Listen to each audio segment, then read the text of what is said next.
That means that they're trying to paint a. They're like, oh, we're preemptively going to use one now. Jesus fucking Christ. Is news over?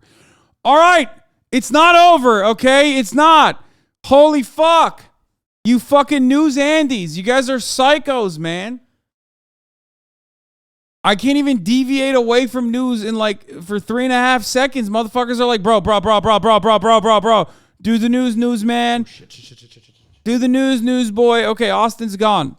Let's talk about the strategic importance of recent attacks in Ukraine. We're back now on CBS Mornings here at 7:30 as Ukraine surveys the damage from massive Russian attacks all across the country yesterday. Officials are saying at least 19 people were killed. Many lost access to power, to water, to heat in what was the largest Russian attack in months. We're joined now by retired Lieutenant General H.R. McMaster, a CBS News foreign policy and national security contributor, also U.S. national security advisor. General, thank you very much for being here. This is a landmass about the size of Texas, and you can see the scope of these Russian attacks. What stood out to you? Well, Tony, as you mentioned, I mean, it's just the scale of it, right? 84 cruise missiles launched from various locations, about 24 drones, some of these suicide drones provided to the Russians by the Iranians. And the targets were to terrorize the Ukrainian people, to terrorize them with attacks on apartment complexes and at school and busy intersections right at. Wait, by the way, how far the mighty have fallen? This motherfucker went from being a general to like McDonald's general. He went from being a general to being the general of the Super Bowl commentary on Russia's attacks on Ukraine. Holy shit. Fell off big time. Also, did he say Russians got this information from Iranians? Did I? Various locations, about 24 drones, some of these suicide drones provided to the Russians by the Iranians. And what? Oh, the drones were Iranian drones. Literally lying about the Russian military because it's American pro-war propaganda.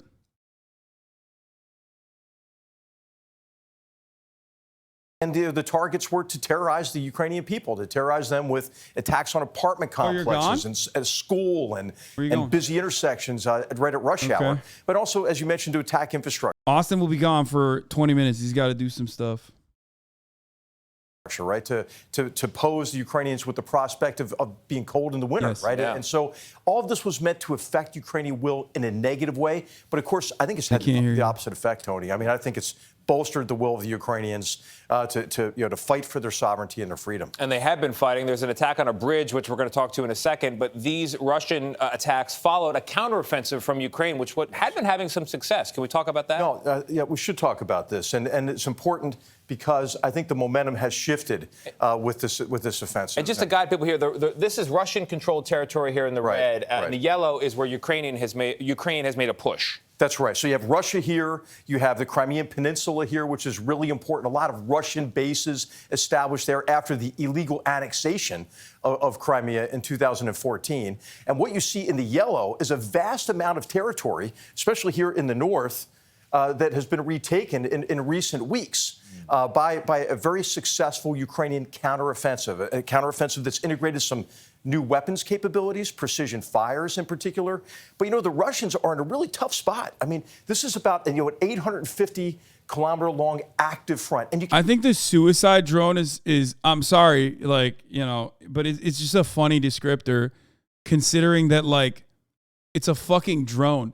The entire purpose of a drone is that it's unmanned. So calling it a suicide drone is so stupid. And America has a similar drone to what they're referencing. The one that what is it called? America has a missile that is similar to that. What is it? Like the Switchblade, right? So why is that considered a Switchblade, but the Iranian one is like a suicide drone? I mean, I guess the Iranians themselves, I guess they call it the Shaheed, right?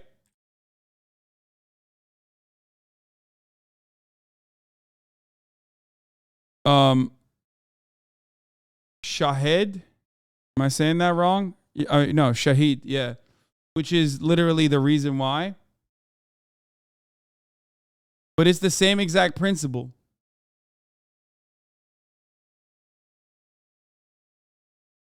Yeah, the drone itself is a unmanned drone, so obviously no one is actually committing suicide. Obviously.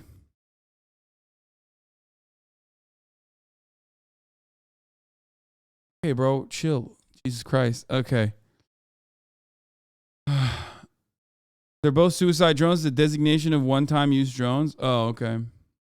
They're called kamikaze drones. It's a suicide drone because they use the whole body of the drone as an explosive. So it's one use. We call American drones that work that way suicide drones too. Engineer here. Technically, the drone is killing itself. It's shahed, meaning witness, not even shahid, which means martyr. Oh, okay. I thought it was shahid.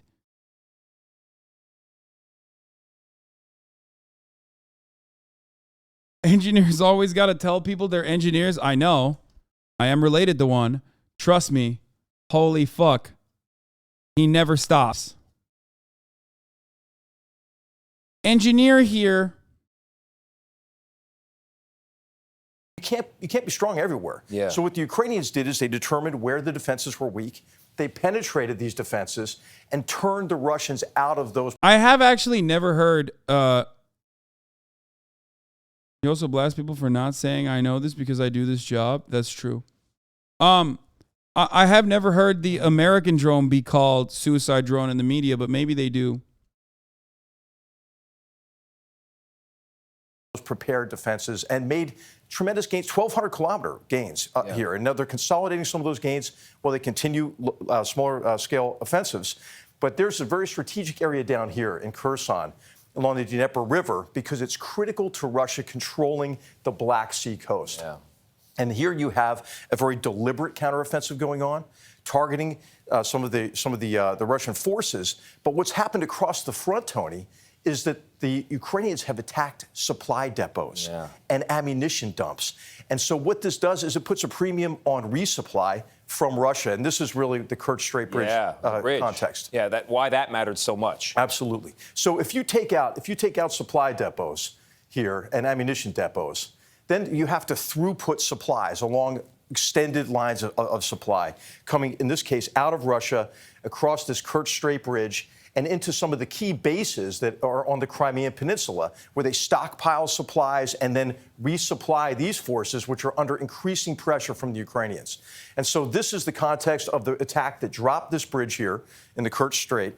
And then you see this massive, retaliation by the Russians because Putin felt like he had to do something after what he saw was a humiliation of this really great achievement of the Ukrainians to interdict that supply route. All right, General, let's mosey over to the table because I know Gail and Nate also have some questions for you. We are about 6 months into the war here, and this is the biggest attack we've seen since the very beginning. I know, in general, you said the whole purpose is to terrorize the Ukrainian people, mission accomplished.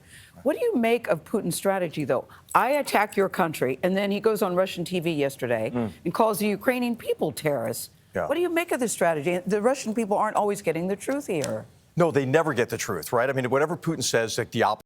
Unlike American media, which always gives the truth about America's imperialist conquest. And once again, remember, I am not a fan of what Russia is doing. A lot of you self-report and immediately jump to the conclusion that you think that America is doing an all right thing. So when I say Russia is doing the same thing,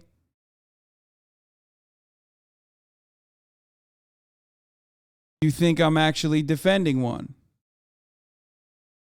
I'm not. Every time someone says Russia, you bring America in? Yeah, because I'm an American, you fucking idiot. And the overwhelming amount of my audience is also American. So, of course, I am still going to, once again, use this as an educational opportunity for people who have a blind spot for Western imperialism.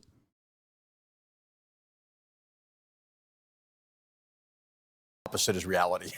And I think what you're seeing now are some real cracks within the Russian regime, and I think in Russian popular opinion. It sounds like something Putin would pay you to say about America. Yeah, because Putin is, of course, giving me so much money, which is why I say all the time, that his unjustifiable, brutal, inhumane invasion of Ukraine was an awful misstep, even from a strategic standpoint, but certainly on top of that, just overall brutal. So brutal that I compare it to America's actions.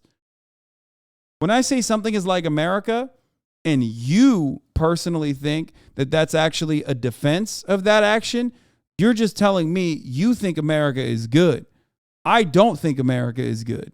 So when I compare something to America, that's not a motherfucking compliment. It's a diss, you fucking idiots. It's hard to believe any polls, right, that come out of Russia. If they say, hey, what do you think of Vladimir Putin? What are you going to say, right? Of course. Just disappear, right? If you give the wrong answer. And, of course, it's important to note that inside of Russia now, there are more political prisoners than there were during the height of the Cold War. Wow. In the Russian internal security services, more people than there are in the military. And, of course, what did Putin tell people? Hey, this is going to be easy. Just leave this to me. This is a special military operation. It'll be done quick. It'll be done quick. And now they've had tremendous losses, Gail. I mean, conservative estimates, 65,000 casualties, right? And now he's trying to mobilize 300,000. And you're seeing that a lot of these, he's mobilizing 300,000, but it's 300,000 people trying to flee the country. I mean, they've gone to prisons to recruit, 80,000 criminals. So it's really, I think you're seeing the strains. And, we're talking about these massive attacks that just occurred. How many more times can they do that? I mean, there are reports that they're running low on ammunition. They're buying ammo from North Korea. So President Biden warned that we haven't been this close to Armageddon since the Cuban Missile Crisis. How concerned should we be about a nuclear attack? Because it just sounds scary when you use the word nuclear. Of course it does, Nate. And this is all that Putin's got left, right, is to rattle the nuclear saber. And I think the president's message was unfortunate there because it does kind of play into Putin's hands, right? Putin wants to incite fear, and he wants to constrain our support for the Ukrainians who are defending their children. I mean, half of the children in Ukraine are displaced, right? So we see this as a humanitarian catastrophe, but it's also very important from American interests, right? I mean, this is the. Bro, I can't get over McMaster saying this. It's just crazy. It is so fucking crazy, dude.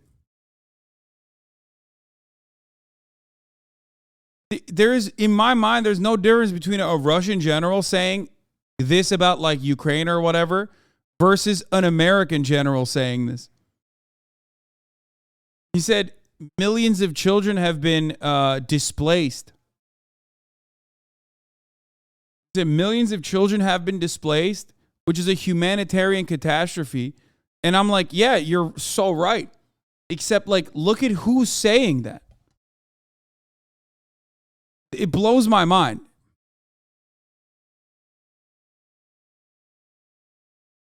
The return of major war to Europe, first time since World War II, right? And if Putin gets an off ramp, which some people talk about, hey, that's only a chance. That's a chance for him to look for the next on ramp, which has been his pattern of activity since he took over in the year 2000, right? I mean, he's conducted massive cyber attacks and disinformation, to undermine our democracies. And of course, he invaded Georgia in 2008, invaded Ukraine in 2014. This war's been going on since 2014. The war in Ukraine isn't an easy thing to break down. We appreciate you. That was a master class from General McMaster. We appreciate you. Thank you very much. Thanks, Nate. Great to be with all of you. That's wild. Tensions rise as Russian men flee into Georgia. When this war started, Ukrainian women and children were fleeing the Russian army.